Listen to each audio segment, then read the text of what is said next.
Hello everyone and welcome back to my channel. Today we're going to be looking at the tarot cards for the full moon in Leo, which will be arriving in Australia on the morning of the 13th of February.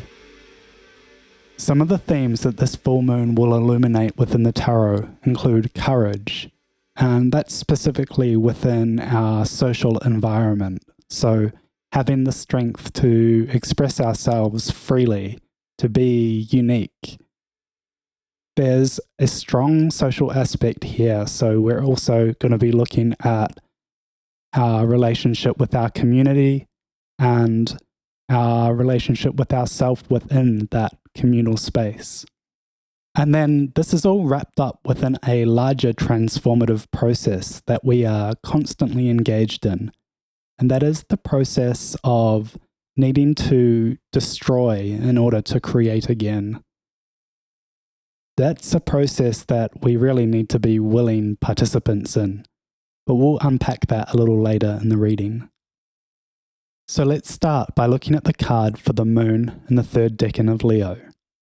The card is the Seven of Wands, and in the card we see 6 wands, which are gathered around a 7th larger wand in a ritualistic circle formation. The 6 wands are grounded around a golden circle, which is a reference to the 6th Sephirah, Tiferet, where energies are focused to create harmony and illumination. Above the circle, the 7th wand levitates and burns with a strong flame. The light radiating from this wand creates the shadows of the 6 gathered wands, which radiate outward.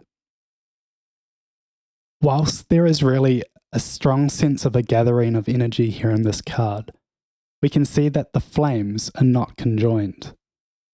And that's really due to the influence of Mars here.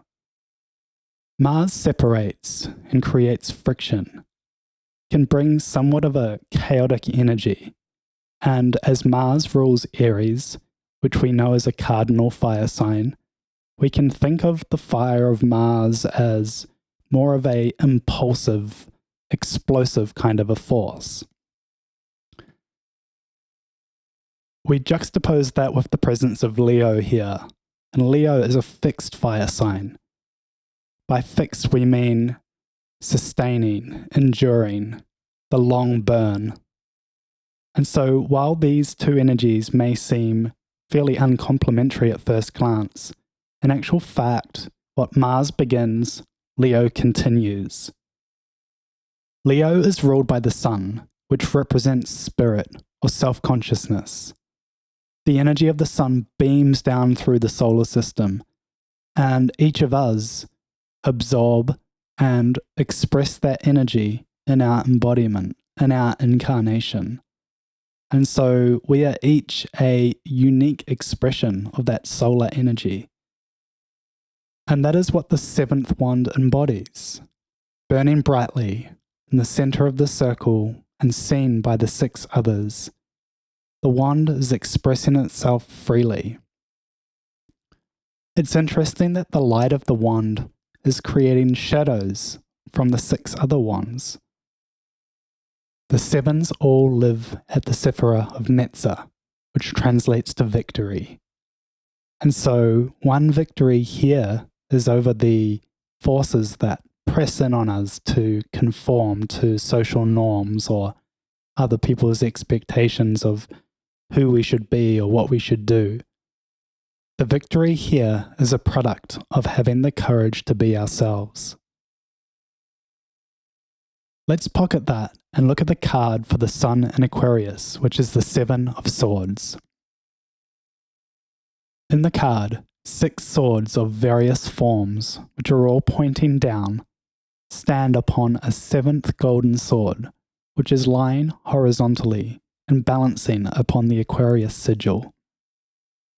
The largest of the 6 swords bears the moon as its crescent handle, and from which emanates a golden pyramid-like shape, which could be the reflected light of the sun.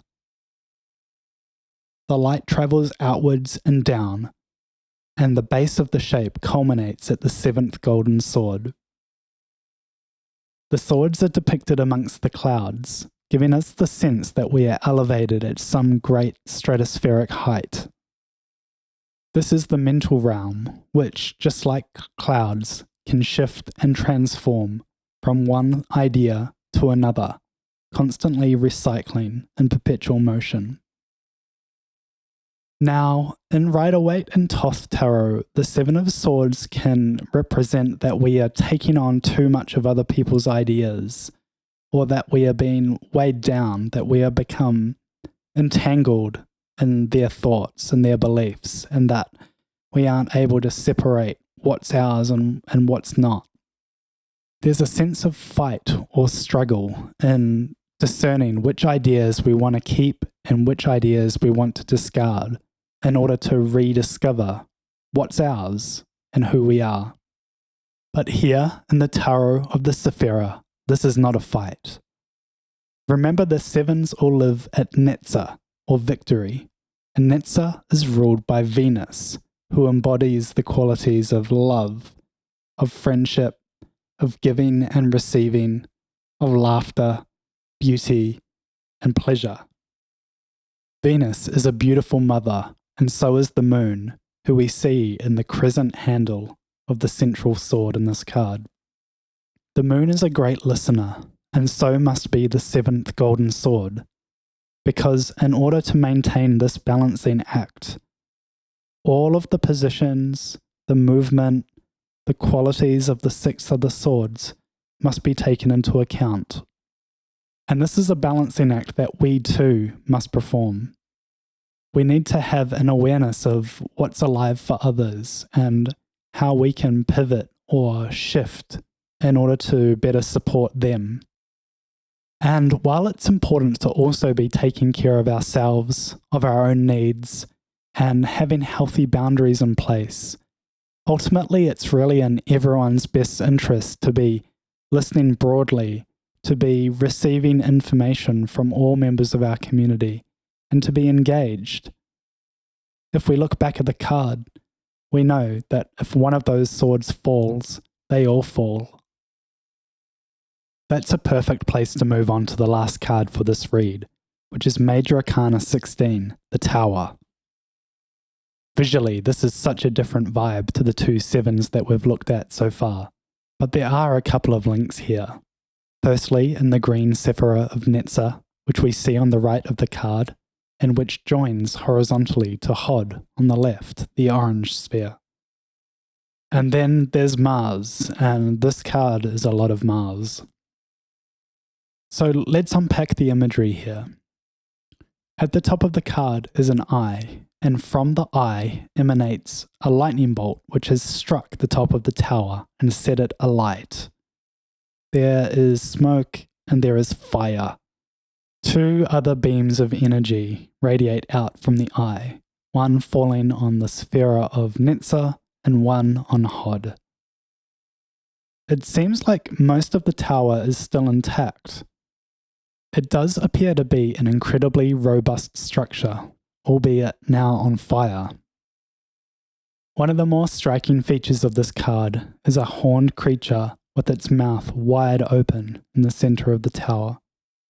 There's a staircase leading up to the mouth, and so it would seem that this is a doorway, possibly into the tower, but the mouth is dark, and so we don't really know what's beyond that threshold. To understand the nature of the tower and why it has been destroyed, we need to focus in on Netza, the seventh Sephira. Remember, Netza translates to victory, and in Netza we come into contact with our desire nature. Every bit of our capacity to aspire towards something beyond comes from desire. Desire is an emotive force. It helps us move towards that which we want. Outreach, upreach, and our ability to love all come from desire.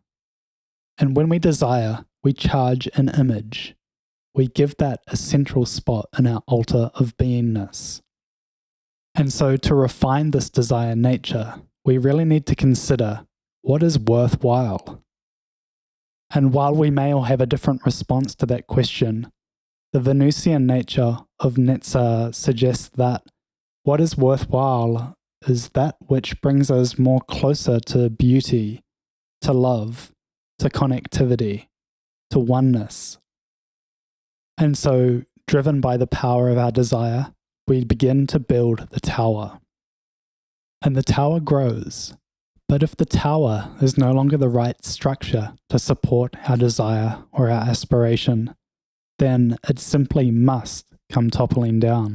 It's just that in this card, it's not us that have made the choice to knock the tower down. The choice has been made by an act of God. And so the invitation of this card is to consider experiences that we have that may feel out of our control, that may feel destabilizing or destructive, where we may go through some upheaval. The invitation is to consider that these experiences are really readying us for a new iteration, for a new experience of ourselves.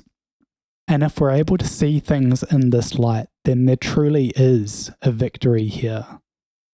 The victory is a triumph over the myth of separation and a stepping into a story in which the totality of our experience is understood as a constant striving or emergence of the primal will to good. That's my reading for today. I really hope you enjoy this video, and please like and share with a friend who you feel may also enjoy it. I'll be back in another month with another reading, so until then, bye for now.